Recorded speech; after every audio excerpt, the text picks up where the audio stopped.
سب سے پہلے آپ کو بتائیں کہ بانی پی ٹی آئی کا پیمز اسپتال میں آنکھ کا ایک مرتبہ پھر سے معائنہ کیا گیا ہے۔ متاثرہ آنکھ کی بینائی کے لیے دوسرا انجیکشن بھی لگا دیا گیا ہے۔ پیمز اور شفا آئی اسپتال کے کنسلٹنٹس اور سرجن کی رہنمائی میں یہ پروسیجر مکمل کیا گیا۔ اسپتال اعلامیہ کے مطابق معائنے کے بعد بانی پی ٹی آئی کو ضروری ہدایات، فالو اپ مشورے، نسخے اور دستاویزات کے ساتھ ڈسچارج کر دیا گیا۔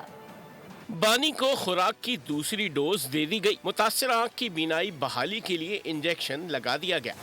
ضروری ہدایات، فالو اپ مشورے، نسخے اور دستاویزات کے ساتھ ڈسچارج بھی کر دیا گیا۔ پیمز اسپتال کے مطابق ڈوز سے قبل کارڈیولوجسٹ کنسلٹنٹ نے ایکو کارڈیوگرافی اور ای سی جی کیا۔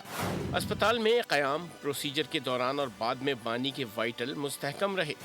ایگزیکٹو ڈائریکٹر پیمز کے مطابق بانی کو 24 فروری کو اڈیالہ جیل سے پیمز اسپتال منتقل کیا گیا، جہاں بانی پی ٹی آئی کو اینٹی وی ای جی ایف انٹرا وٹریل انجیکشن کی دوسری ڈوز دی گئی۔ پیمز اور شفا آئی اسپتال کے کنسلٹنٹ وائٹریو ریٹنل سرجن کی رہنمائی میں پروسیجر عمل میں لایا گیا۔ پروسیجر سے پہلے اسپیشلسٹ کے بورڈ نے معائنہ کیا۔